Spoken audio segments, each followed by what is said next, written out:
Okay, good afternoon po sa inyong lahat. It is always a privilege po to be here and to speak about the Word of God and to minister po sa ganito pong kapamaraanan. May I request everybody to please rise for the reading of His Word. Our scripture for today is taken from the book of Esther, chapter 4, verses 1 to 17. We shall be reading the Word responsively and on the last verse altogether. Ako muna po. When Mordecai learned of all that had been done, he tore his clothes, put on sackcloth and ashes, and went out into the city, wailing loudly and bitterly.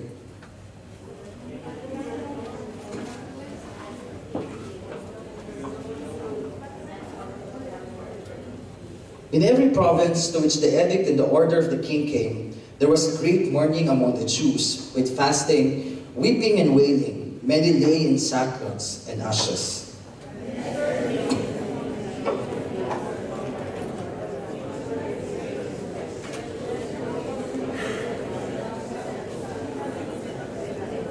Then Esther summoned Hathach, one of the king's eunuchs assigned to attend to her, and ordered him to find out what was troubling Mordecai and why. So Mordecai went out to Mordecai in the open square of the city in front of the king's gate. Mordecai told him everything that had happened to him, including the exact amount of money Haman had promised to pay into the royal treasury for the destruction of the Jews. He also gave him a copy.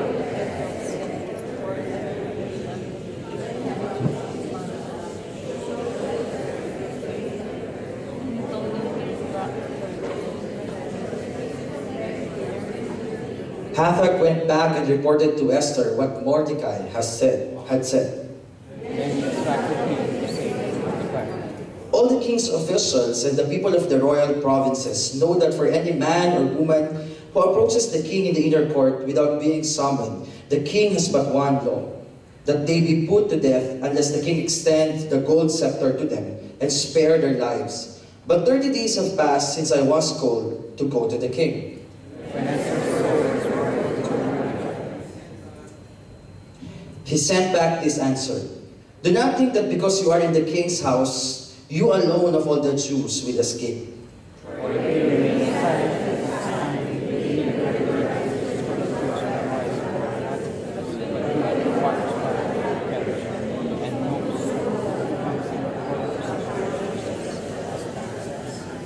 Then Esther sent this reply to Mordecai.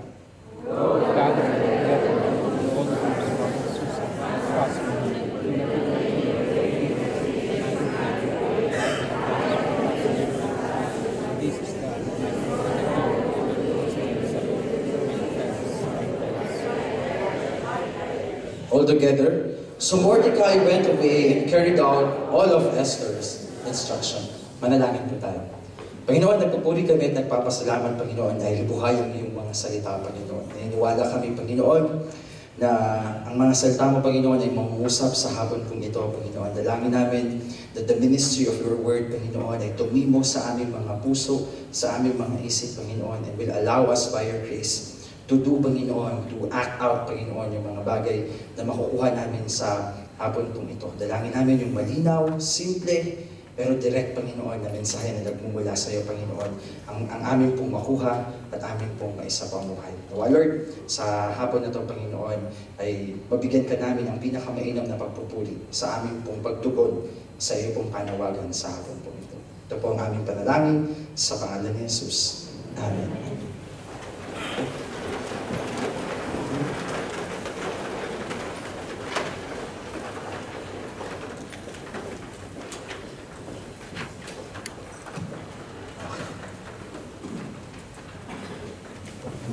Ayan, so good afternoon po ulit. This coming week po, papasok po tayo sa isang panibagong gawain po sa ating iglesia. We do it every year. We call it the BCF Annual Prayer and Fasting. Isn't it exciting?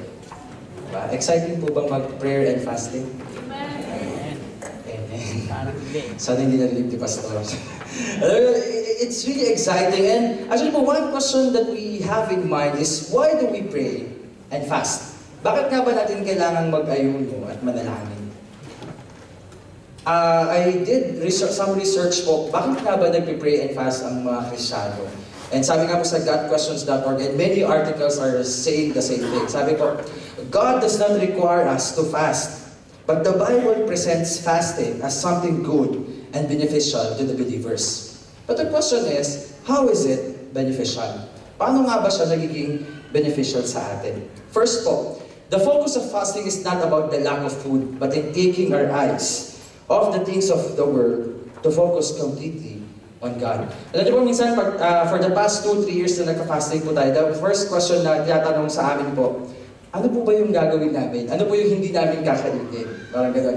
We focus more on the things na hindi natin magagawa, or things na hindi natin makakain, or things na malilimitahan tayo at a certain period. But rather, ang focus po natin, it's not about what you cannot do or what you cannot eat. Our focus should be, what should I do so that I can focus completely on my God? Ano po yun? Di ba sabi nga nung kadati kami, you are the love of my life. You are the hope that I cling to.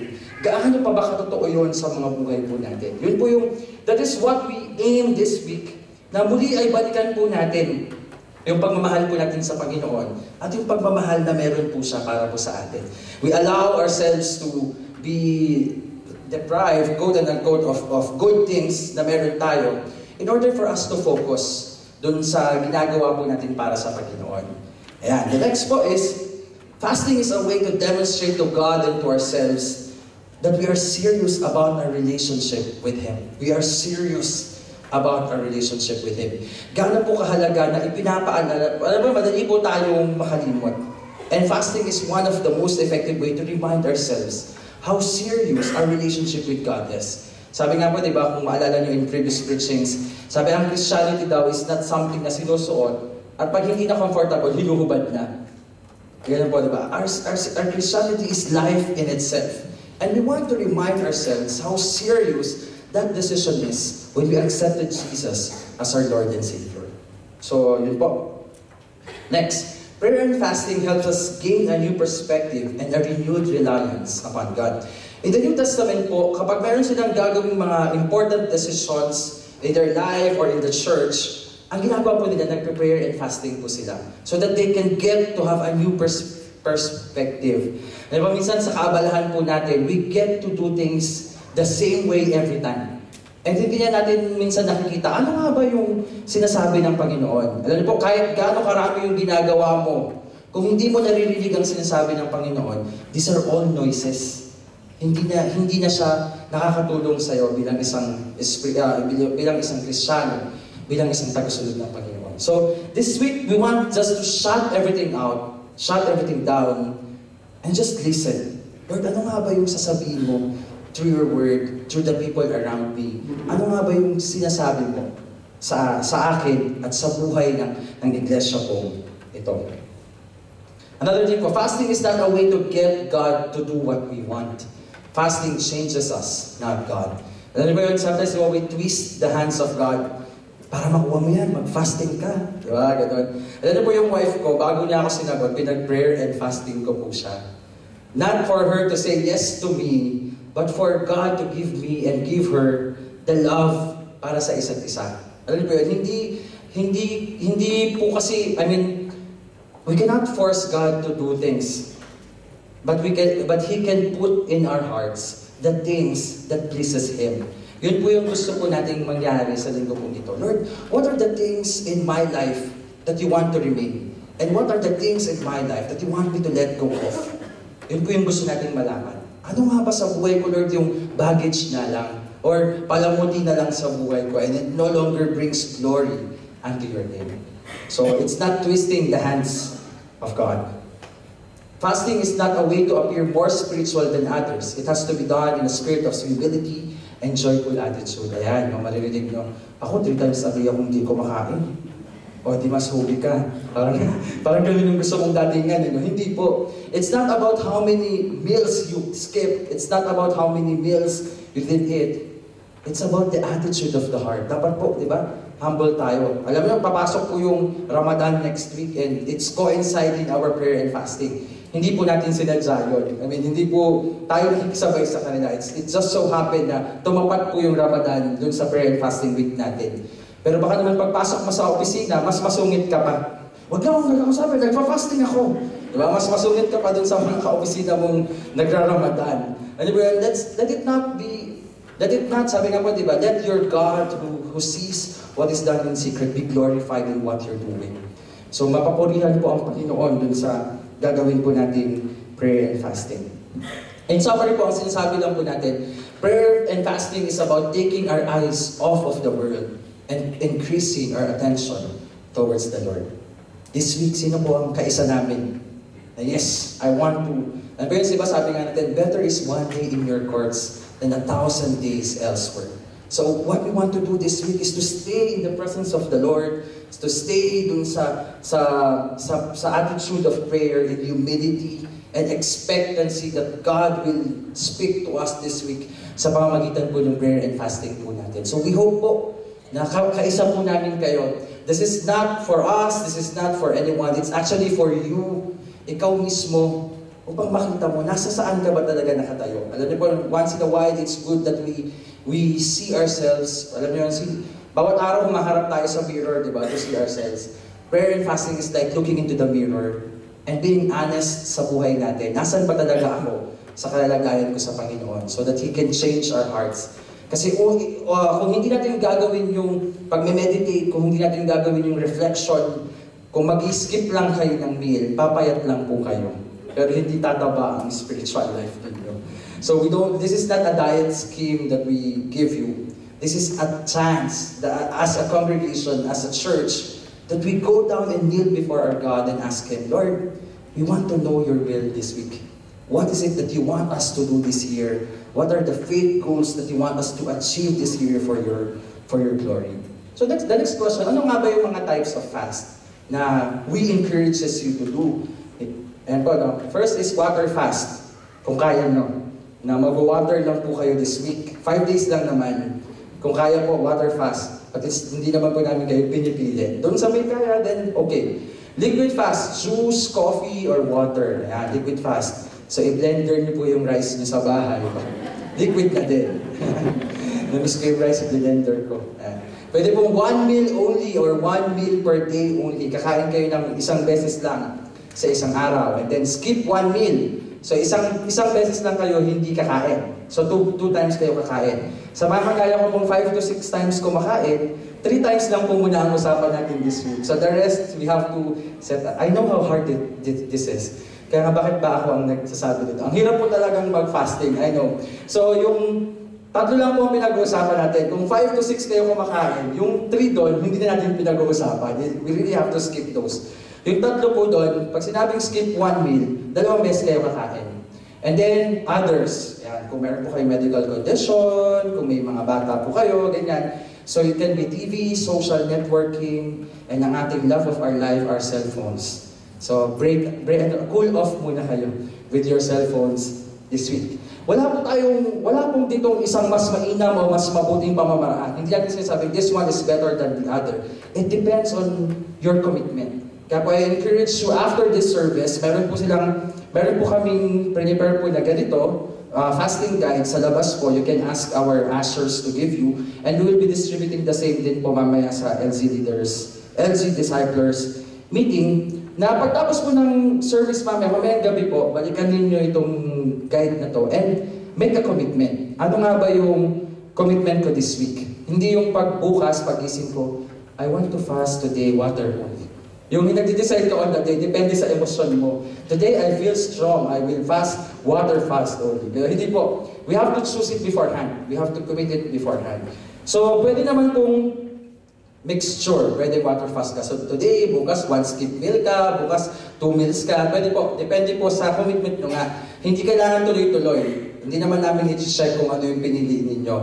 The point of the matter is, yung pong kagustuhan natin to take these things off our eyes and fix our eyes on our Lord. Another thing po na meron tayo this week is our prayer meeting schedules. As we practice before, araw-araw po meron pong breaking of fast dito sa church.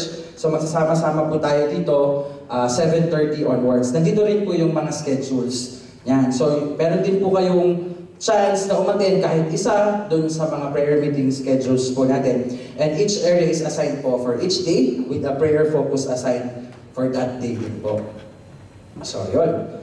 Aside from that, syempre, ang tanong na natin, so what are our faith goals? Ano nga ba yung faith goals? Meron din po ditong section on faith goals. This year, I am believing God for something. I got this a suggestion from Pastor Rick Warren. Sabi niya, your faith goals has to be focused. At ibig sabihin nun, it has to be specific.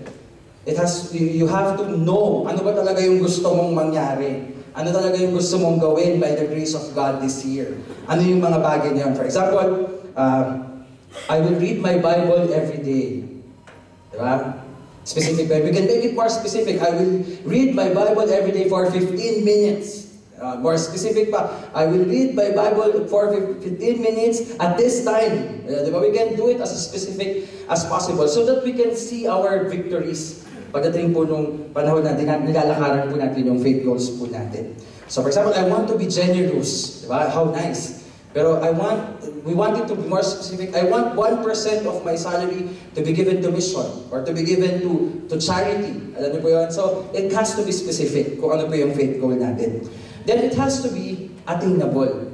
Dapat din naman attainable, hindi suntok sa buwan. Kasi if it's not attainable, parang you're preparing yourself to be frustrated. Alam niyo po yan? It doesn't have to be easy. Yun po yung sinasabi natin, no? Hindi siya madali, pero posible siya. Hindi naman kailangan madaling-madali lang lahat ng ilalagay po ninyo. Okay?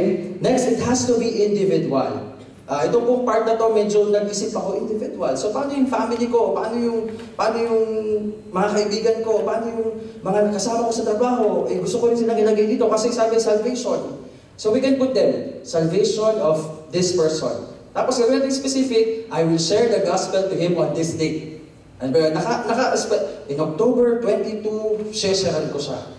Ganun po. So, we made it more specific. Individual pa rin, kasi ikaw pa rin yung mag-share dun sa tao. Kung restoration of relationship, for example, may kagalit ka, babatiin ko na siya, paglabas nyo dito, sana magpalit na kayo.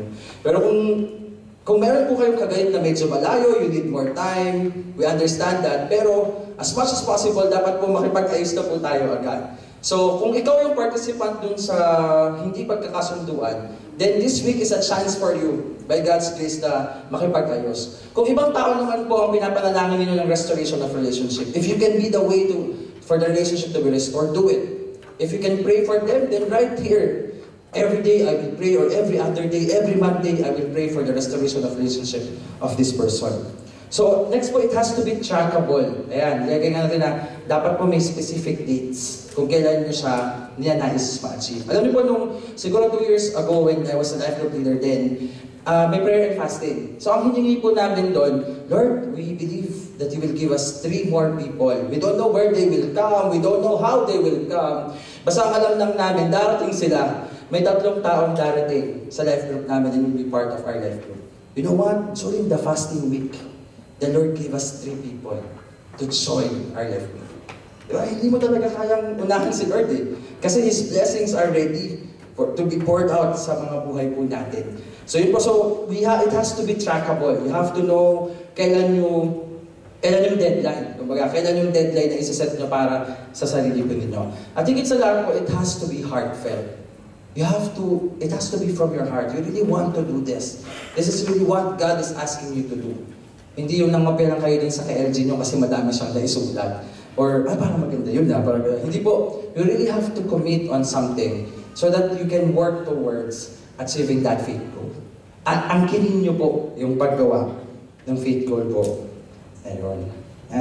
So, excited po ba kayo na mag-prayer and fast this week? Amen. And syempre po, as we go along, bibigyan din po namin kayo ng mga points to pray and fast para po sa BCF.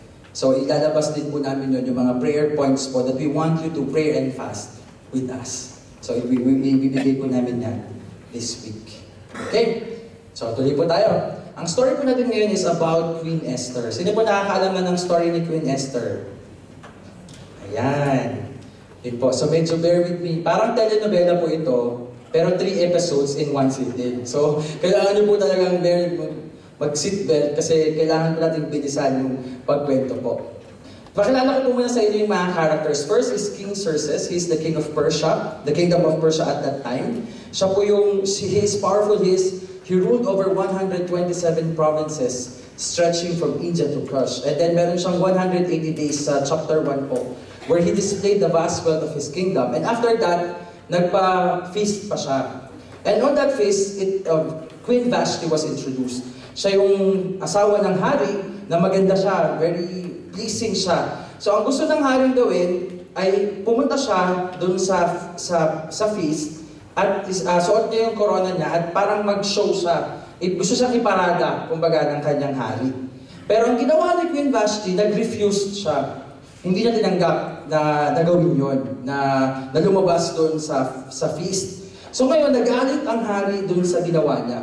Actually, during their time, it's not acceptable for women to do that.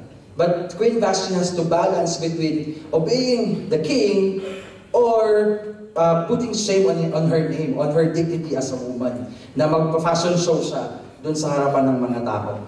So si Queen Vashti po, to cut it short, na-dethrone siya. Natanggalan siya ng pagiging queen dahil nga doon sa pag-refuse niya sa request ng hari na lumabas siya doon sa feast. Next po is si Mordecai. Si Mordecai, lumabas po siya dahil doon nung na-dethrone na po ang ating si Queen Vashti, nagkaroon po ng search. Search for the new queen. Ayan, di ba? Parang telenovela talaga. May search for the new queen. Hinanap nila yung mga fair virgins doon sa kingdom, and they have to be brought doon sa king para mamili siya kung sino nga po ang susunod na queen. Si Mordecai po, siya po yung cousin ni Queen Esther. Pinsan siya, and siya yung nag-alaga kay Queen Esther dahil si Queen Esther po ay orphan or ulila na siya. So siya yung nagpalaki kay Queen Esther. Ngayon po, we count with, ito na ang ating bida. Ayan. Queen Esther.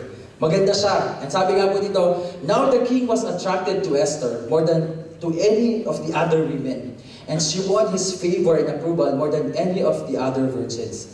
So, he set a royal crown on her head and made her queen instead of Vashti. Siya yung pinakamaganda. Siya yung nanalo sa beauty search na ginagawa nila. So siya yung naging queen. And then, siyempre pag may bida, may kontrabida. Ayan, si Haman. Si Haman po is parang kanang kamay siya ng king. And ang nangyari po, bakit siya naging kontrabida? Dahil nung siya po ay nalagay sa posisyon, pag dadaan siya, he requires everybody to kneel down before him. Kaso, itong si Mordecai, Jew as he is, and Jew as he is, parang sabi niya, hindi yun acceptable for me as a Jew to kneel down before any other two men. I can only kneel down before God. So hindi siya lumuluhod. So ngayon, nagalit si Haman kay Mordecai. Yung galit niya ngayon, sa sobrang tindi ng galit niya, ang sabi niya, I will not kill Mordecai. I will kill all the Jews. Yung lipi niya, yung lahi ni Mordecai, ang papatayin ko. Then, tuloy po natin yung events. Yun nga po. So, ang nangyari po, si Esther naging reyna na po siya. And ito pong si Mordecai, meron siyang habit of going to the gate to know kung anong nangyayari kay Queen Esther. Nakikibalita siya dun sa gate. And habang tumatambay siya sa gate, meron siyang narinig na plot to kill the king. And yung plot na yun, ibinalita niya, i-report niya, and after their investigation, they found out that the plot was true. So, na-save yung king from that plot. And then, after po nun, Haman seeks revenge on the Jews. Ito na yung kinikwento ko kanina. Na dahil nga hindi sila lumuluhod, gusto niya patayin sila lahat. Ang ginawa po niya, pumunta siya sa hari at sinabi niya, King, there's a group of people who doesn't want to obey you. Ayaw nilang sumunod sa'yo. And this is not good for you as a king. So sabi ng king, do as you deem necessary. So ang ginawa niya, nag-release siya ng order wherein papatayin lahat ng Jews. Dun sa, and meron yung seal nung ring ng king.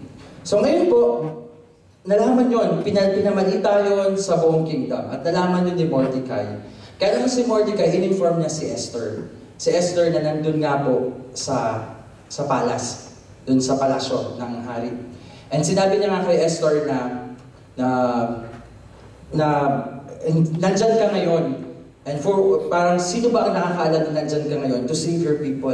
Maybe you were there for such a time as this. Yun po yun. Papalikan po natin yung details na yun later. So ang ginawa po ni Esther, sumunod po siya dun sa sinasabi po ni Mordecai. Ang ginawa po niya, nagpahanda siya ng banquet. Ano po ang Tagalog ng banquet? Piging. Opo, piging. Nagpahanda siya ng piging. So, sabi na dun sa king, pumunta ka sa piging, isama mo si Haman. Sabi ng king, what is it that you need? Ano ba yung gusto mo talaga? Even half of the kingdom I can give you. Sabi niya yung king kay Esther. Sabi niya, no, tomorrow I will prepare another banquet for you. Come and bring Haman with you. So, ang nangyari po nun, sa banquet na yun, pagtapos ng banquet, nagmamalaki si Haman sa pamilya niya. Sabi niya sa pamilya niya, you know what? I'm so cold. Kasi ako lang ang inimbita ng hari at ni Queen Esther para kumain ng 2 beses pa, di ba? Doon sa palasyo. Ngayon po, during that night, hindi po magkatulog ang hari. Kaya ang ginawa po niya, binalikan niya po yung aklat kung saan nasusulat ang mga kaganapan during his reign. Doon po na i-remind sa kanya yung ginawa po ni Mordecai, na meron siyang na-unveil na plot of killing him. And sabi niya, anong ginawa natin dito kay Mordecai? Anong naibigay sa kanya? And then they remember na wala na nagawa para kay Mordecai. So ang ginawa po niya, pinatawag na si Haman, that is on the court, that time, at tinanong niya, ano ba ang dapat gawin sa isang taong kagaya nito? Sabi niya, they have to be clothed in robe.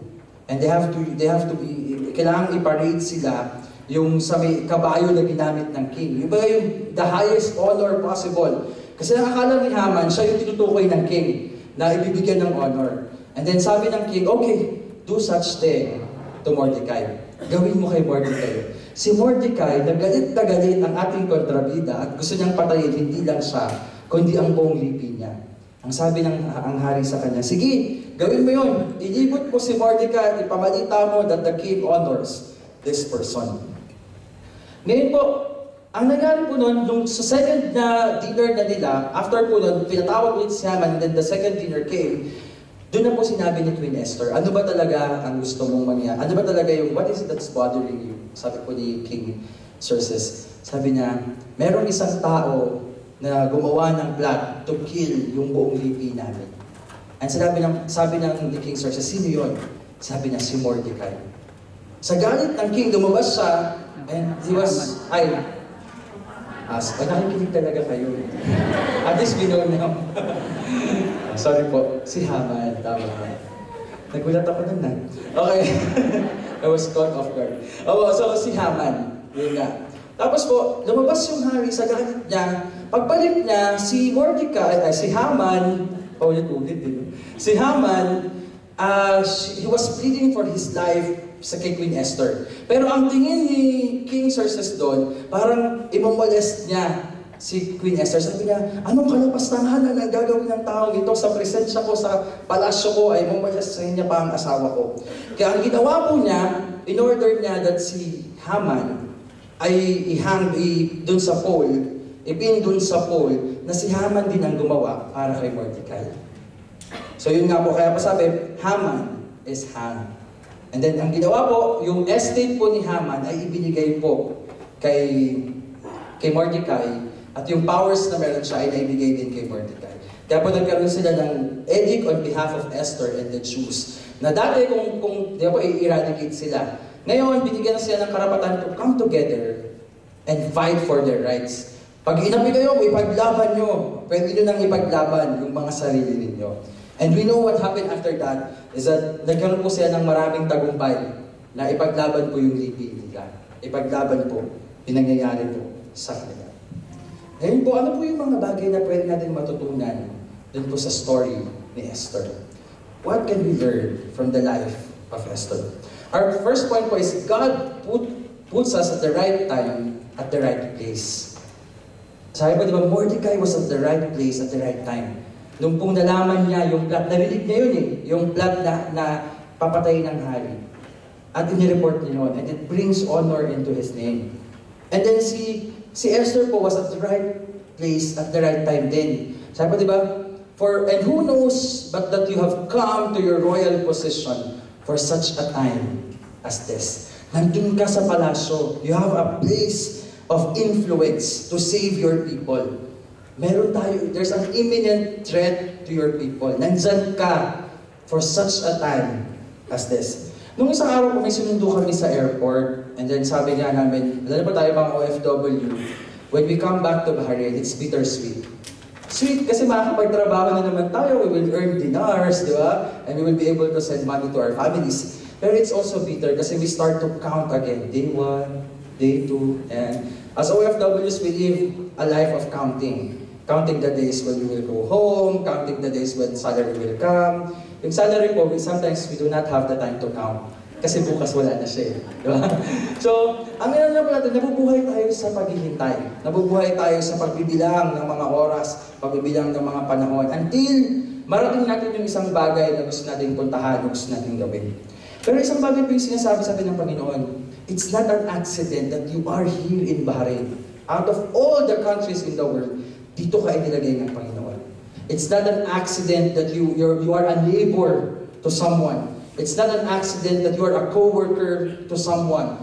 It's not an accident that you are a father or a mother. Hindi aksidente na anak ka ng mga magulang mo. These are all God's design para sa'yo. And ang kailangan natin gawin, we have to remember that while I am here in Bahrain, I will make sure that I will do the purposes of God for bringing me here. Ano po yun? Sana po sa susunod na magpapaalam kayo dito, sabihin nyo, I know by faith and by God's grace, I have fulfilled my purpose. And God is moving me now. Ano po yun? Na pag inalis tayo ng Panginoon, we are but sojourners here. Pag inalis tayo ng Panginoon, tapos yung purposes natin dito. We maximize yung time na meron po tayo dito para sa mga tao na kapaligid sa atin, para sa iglesia na ipinagkatiwala po sa atin, para sa life group na ibinigay sa atin. You are there. It's not an accident. Hindi aksidente yung life group leader mo. Kahit minsan feeling mo na aksidente kang napunta sa kanya. Hindi aksidente nasa sa kanya ka. Hindi aksidente na yung area pastor mo ay iyan. Hindi aksidente na ang mga kasama mo sa ministry ay ganito. Hindi aksidente nakaupo tayo dito ngayon. But alam niyo po, mamamiss natin yung point kung hindi natin isiseize yung moment that I am here. I will not go out of this church. I will not go out of this country until I fulfill my purpose sa pagdadala sa akin ng Panginoon dito. So, yun po, ganun po ang sinasabi ng Panginoon, that you are here. It's not an accident. You are at the right place at the right time. Diba? Meron tayong, Lord, maglilingkod po ako sa iyo kapag nasa Pilipinas na ako ulit. Then why don't you start serving here? Meron din mga paglilingkod dito. Lord, maglilingkod ako sa iyo pag nakahanap ako ng trabaho. Mas marami kang oras kapatid maglingkod kapag wala ka pang trabaho. Yeah? Lord, magbabasa po ako ng word kapag may trabaho na ako. Mas mahihirapan ka na dahil pagod ka na pagdating ng gabi. Alam niyo po, we start to put conditions, not realizing that in every situation that we are in, God wants to use us. Na kung ano man yung sitwasyon na nandun ka, it's an opportunity for God to maximize yung design na ginawa na sa'yo. So let's not miss on that. Our second point po is God will fulfill His purposes and we are invited to participate. Alam niyo po, hindi po kailangan ng Diyos ng tulong. Diba? Alam natin yun. He can do as He please. Pero ang sabi nga po dito, for if you remain silent at this time, relief and deliverance for the Jews will arise from another place. But you and your father's family will perish. And who knows but that you have come to the royal position for such a time as this. Kumbaga po, sabi po, di ba, magre-raise daw po ang Panginoon ng ibang tao na gagawa. Ng ibang tao na gagawa ng kalooban niya. Pero sabi nga niya, hindi ka maliligtas. Akala mo ba dahil nandyan ka sa palasyo, maliligtas ka? Hindi! Dahil yung edict, yung rule, all of us will be killed. But alam natin, ano po ba ang pangako ng Panginoon sa Israel? They will be a land, they will be a nation na as many as the buhangin sa dalampasigan, as many as the stars in the sky. They know that. Yun yung alam ni Mordecai. Alam na mangyayari yun, mangyayari yung pangako ng Panginoon na yun. But the question is, will you be able to be used by God? Will you agree na gamitin ng Panginoon for His purposes to be revealed, for His purposes to be achieved, for His purposes to be attained. Kumbaga po, mangyayari po ang kalooban ng Panginoon. The question is, kasali ka ba? Kasali ka ba? Ako po naniniwala po ako that our purpose is to obey. Obey the great commandments for us to do the Great Commission. Imposible kasi, for me, it's impossible that I'm obeying the Great Commandments and I'm not doing the Great Commission. Hindi kayang paghiwalayin yung dalawang yun eh. Because I know that as I obey the Great Commandments, it will lead me to obey, to do the Great Commission. Kasi po, di ba yung sobrang pagmamahal mo sa Panginoon, hindi mo kayang itago yan eh. Diba? Para nga daw po tayong, di ba, sino ba ang nanalo sa loto at nagsabi, yes, nanalo ako sa loto, and I will keep it to myself. Diba? Pero yung salvation mo, you will spend eternity in heaven, ikikip mo sa sarili mo. Diba? Eternity with the King of Kings and the Lord of Lords, then ikikip mo yung sa sarili mo. How come? Paano mangyayari? It's not parallel, hindi yun magsasabay na idea po para sa atin. So, naniniwala po ako na we have to love our God with all our hearts, with all our strength. And then we have to love our neighbors as we love ourselves. Yun po ang ating purpose na kailangan po natin gampanan. And kalaki po ng pagmamahal natin sa Panginoon. Sabi nga po sa 2 Peter 3:9, God is patient, not wishing that any should perish, but that all should each come to repentance. Ano po yun po yung kalooban ng Panginoon? Yun yung desire ng Panginoon for people to be saved. Yun yung desire ng Panginoon na gusto ko marami ang maligtas, marami ang makakilala, marami ang maisulat ang pangalan sa aklat ng buhay. Pero ang tanong, bakit akong nagsasabing mahal ko ang Panginoon, hindi ko magawa? One testimony po na narinig ko po dun sa BBR namin last time, sabi na, Pastor, alam mo nung college ako, I would share the gospel to everybody, to anybody. Sabi niya, alam mo po, one thing that I realize is, I have a dry spiritual life. Hindi na ako umaapaw sa pagmamahal sa Panginoon. Kaya hindi ko na magawang i-share yung pagmamahal ng Panginoon para sa akin. Ano ba yun? Parang sinasabi niya na, nalulungkot ako, dahil yung expectation niya dun sa BBR, ang expectation niya, I want to have that catch again. I want to have that drive again na ibahagi ang Panginoon sa tao na mga nakapaligid po sa akin. Sabi niya, God, our Savior, desires all men to be saved, to come to the knowledge of the truth. Sabi po sa 1 Timothy 2:4. It's really God's desire. Yun ang tibok ng puso ng Panginoon. Then bakit tayo hindi yun ang tibok ng puso natin? Sapat na tayo lang. Sapat na tayo na pinagpipray sila, but we're not acting on it. Sapat na tayo sa gano'n. Ang isang bagay pa po no, na pinakamaganda, gamitin daw po natin yung buhay natin, yung sarili natin, sa pag-reach out po sa mga tao. Sabi, we must use our heads to think good of people and how we can do good for them. We must use of our tongue to encourage one another. We must use our tongue to build up one another. Hindi puro chismisan tayo. Alam niyo yun? Sakit talaga daw po yan ng bawat churches ang chismis eh. So, we must use our tongue to pray for one another. We must use our ears to listen. And when we must use our hands to touch people's lives. And we must use our feet to go. Sabi, beautiful are the feet of those who bring the good news. Gamitin daw po natin ang ating mga paa. Hindi yung lagi lang tayong nakatayo, lagi lang tayong nakaupo sa iisang lugar, waiting for people to come. We must purposively do it. Kasi yun po yung kalooban ng Panginoon para sa buhay po natin. Yun po yung mga bagay na pinapagawa po na. Alam po isang bagay po na naaalala ko po. Noong 2006, nagpakamatay po yung tito ko, and most of you, if not all, knows about that. So, nung nagpakamatay po siya, ang hirap po yun bilang isang Kristiyano. Yung tanungin mo yung sarili mo na, nasan kaya siya ngayon? Actually, alam mo naman kung nasan siya. Pero ang tanong mo doon is, ano kayang nagawa ko para makilala niya ang Panginoon? Ano kaya yung bagay na sana ginawa ko para nakilala niya ang Panginoon? You know, doon po sa time na yun, sabi ko, Lord, I don't want to attend another funeral. Asking myself, ano ba yung mas nagawa ko pa sanang mas mainam para nakilala niya ang Panginoon? Should I have shared the gospel to him? Or minahal ko ba sana siya more para mas tinanong niya kung sino ba yung Panginoon na minamahal ko? Should I care more? Should I call more? Ano po yun? Madami tayong mga bagay na sana ganito yung ginawa, sana ganito yung ginawa.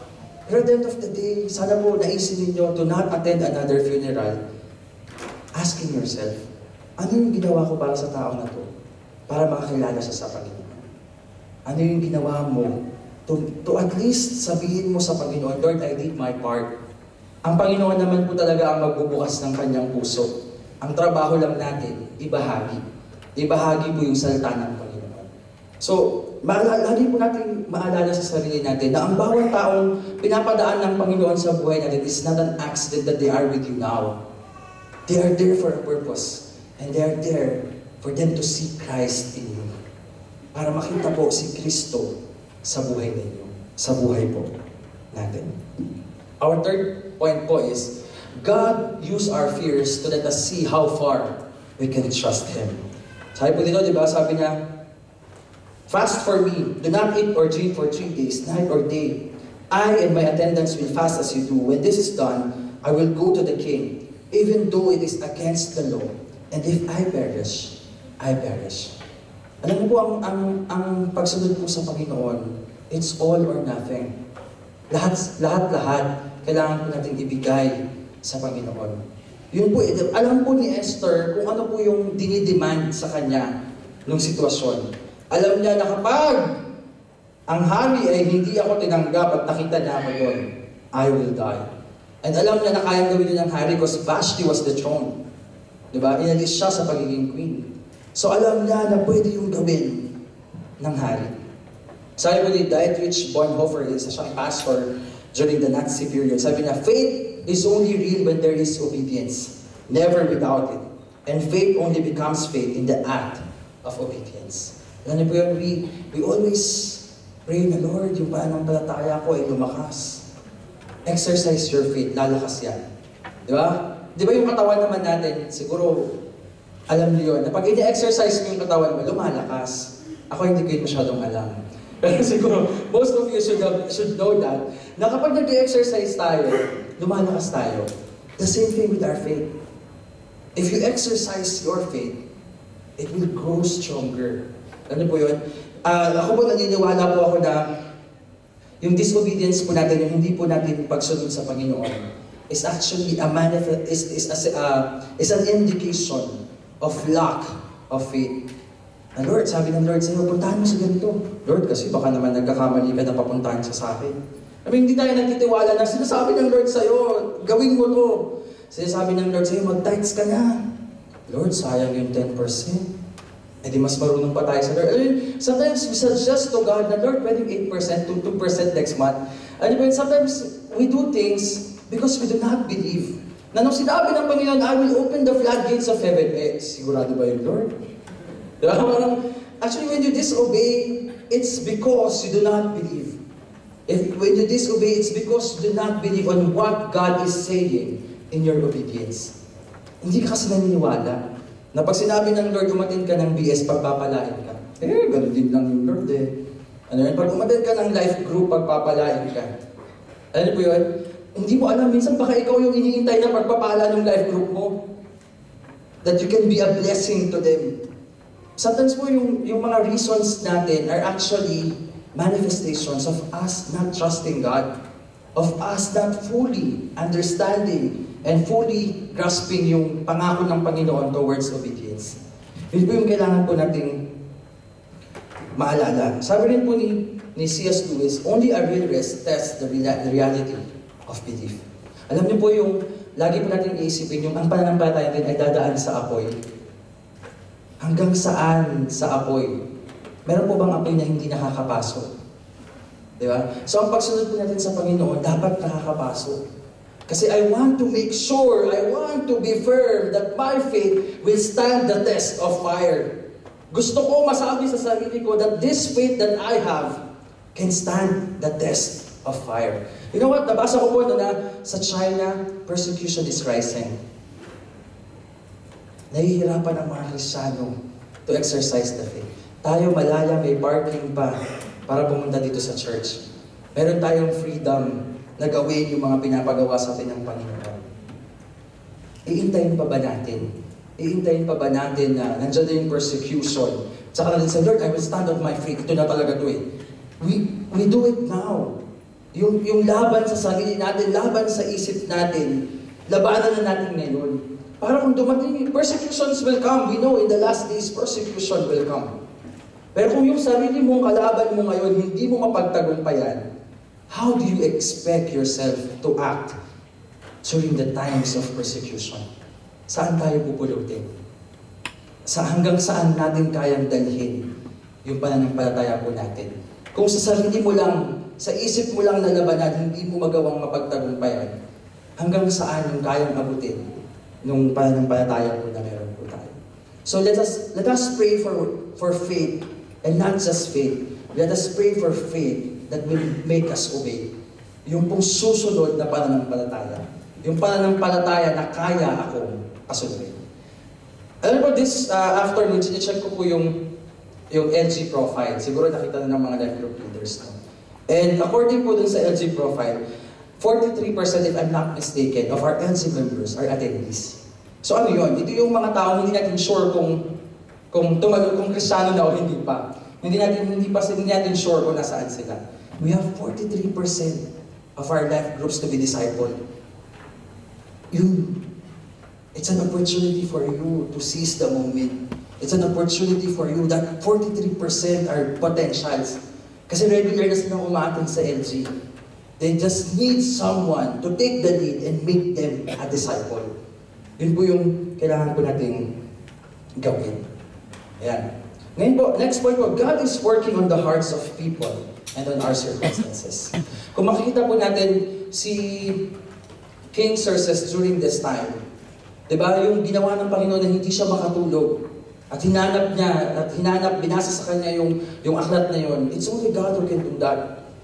Tapos yung pong favor na ibinigay niya kay Esther para lumapit sa kanya at tanggapin. Kasi po diba bawal nga siyang pumunta dun sa king unless pinatawag siya. So hindi siya pinatawag pero pumunta siya. Yung favor, yung puso na ibinigay ng Panginoon na, okay, come, what is it that I can do for you?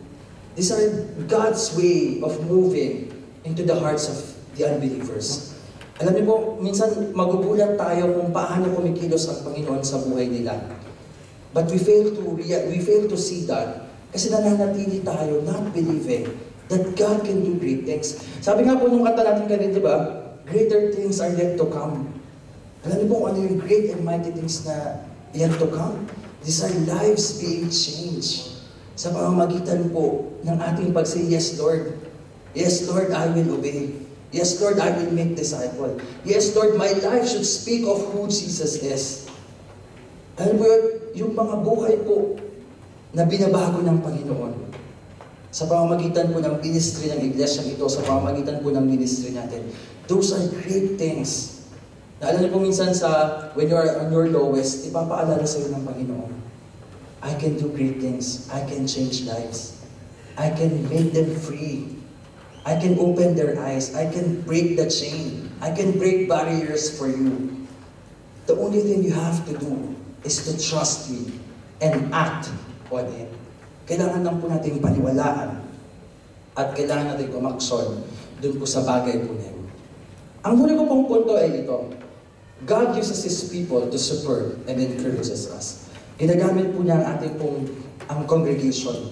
Ginagamit po niya ang ating pong PS, ang ating life group, ang ating pastors, ang ating mga ministry heads to encourage us and to build us up. Ito lang po, in summary, ito po yung gusto ko pong iwan sa inyo. Una, you are here for a purpose. Seize that purpose. Pangalawa po, your faith should be in action so that you will know it can run the test of fire. And pangatlo po, God is working. God is already working in our circumstances. We just have to step out in faith and by faith.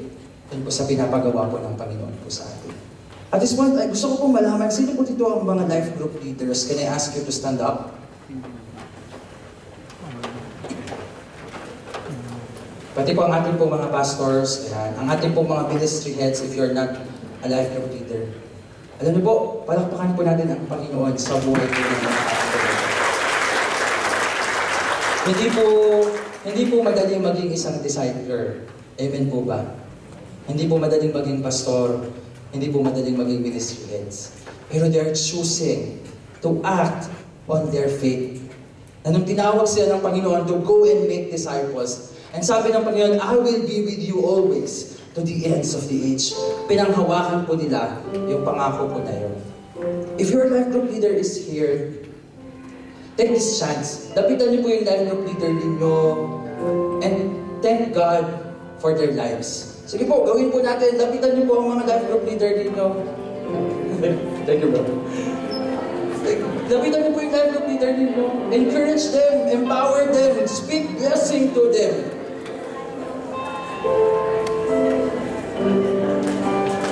Sabihin nyo, mahal nyo sila sa pagmamahal ng Panginoon. They need your encouragements for such a time as this. Sige po, gawin po natin. If your life group leaders, you appreciate them. Wow! And may I request everybody to stand at this point. Ngayon naman po, ipanalangin naman po natin ang isa't isa. Ipanalangin po ninyo yung katabi ninyo so that they will hear the call to obey whatever it is that God is asking them to do. Do it now. Kung ano man yung pinapagawa ng Panginoon sa Kanya, gawin niya na ngayon. Sige po, let us be a church, a praying church. A church that believes that only God can move mountains sa mga buhay po natin. Sige po, yung katabi ninyo, ipanalangin po ninyo. Speak to them, pray for them.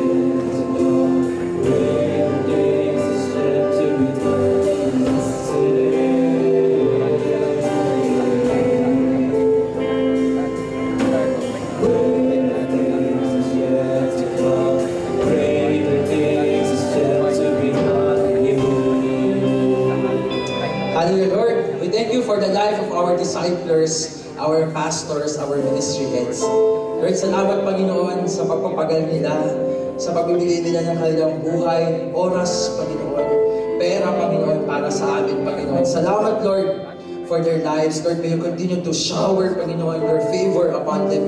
And may you continue to anoint them, Panginoon, sa mga bagay po na gagawin nila, Panginoon. Dalangin namin, Panginoon, in one way or another, Lord, allow us to bless them. Allow us to uplift them and encourage them, Panginoon. Salamat, Panginoon, dahil may mga tao, Panginoon, kagaya nila, who responded to the call of going and making disciples. Salamat, Panginoon, sa mga buhay nila at sa patuloy na gagawin pa nila, Panginoon, ay mapapurihan ka nga po. Lord, sa mga personal na buhay po namin, Panginoon, Lord, tonight, wag mo nga kaming patulugin, kagaya ni King Xerxes. If there's anything in our life, Lord, that you want us to surrender, if there's anything in our life that you want us to do for you, if there's any person that you want us to bless or you want us to share the gospel with, speak to us tonight, O God, or at this point, O God, mausap ka, Panginoon, sa amin, Panginoon. Gamitin mo ang aming buhay, Panginoon. For such a time as this, we want to seize the moment of doing your will, for people to be saved and people, their names to be written in the book of life. Lord, gamitin mo kami sa aming mga asawa, Panginoon. Gamitin mo kami sa aming mga kapatid, Lord, sa aming mga kamag-anak. Lord, gamitin mo kami, Lord, sa aming mga katrabaho, sa aming mga kapitbahay, Panginoon, sa aming mga kaibigan, Lord. Use us, Panginoon, as an instrument, Panginoon, as a vessel, Panginoon, of your salvation. Dalangin namin, Panginoon, sa isang buhay, Lord, na meron kami, Lord, make it count. Sa isang buhay, Lord, na meron kami, May we make a difference, Panginoon, into someone else's life by bringing Jesus into them. Panginoon, yung buhay na meron kami, Panginoon, yung time, yung capacity na meron kami, allow us to represent Jesus, who died on the cross for our sins, who in all humility loved us, not because, Panginoon, for what we can do, but because of who Jesus is, that we will go and respond to the call of making disciples, of making disciples.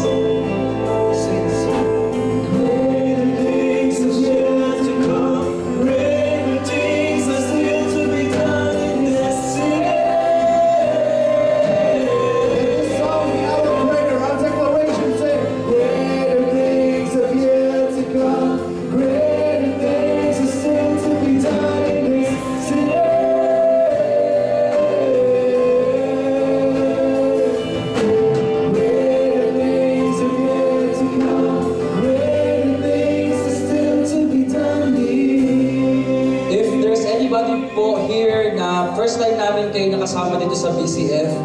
By God's grace, we are thankful na nandito kayo ngayon. It's not an accident na nandito po kayo. And we want to tell you one thing, that Jesus that we're talking about wants to have a personal relationship with you.